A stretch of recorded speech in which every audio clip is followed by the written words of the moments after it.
ابن حدیث۔ قعب رضی اللہ تعالی عنہ روایت بیان کرتے ہیں کہ رسول اللہ صلی اللہ علیہ وسلم نے فرمایا، اے ابو منذر، کیا تم جانتے ہو کتاب اللہ کی کون سی آیت جو تمہارے پاس ہے وہ سب سے عظیم ہے؟ میں نے کہا کہ اللہ اور اس کے رسول صلی اللہ علیہ وسلم سے زیادہ جانتے ہیں۔ آپ صلی اللہ علیہ وسلم نے دوبارہ فرمایا، اے ابو منذر، کیا تم جانتے ہو اللہ کی کتاب کون سی آیت جو تمہارے پاس ہے وہ سب سے عظیم ہے؟ میں نے کہا، اللہ لا الہ الا هو الحی القیوم، یعنی آیت الکرسی۔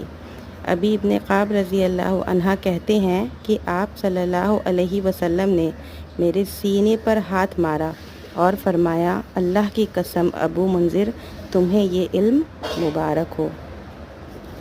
اس حدیث کے فوائد کیا ہیں؟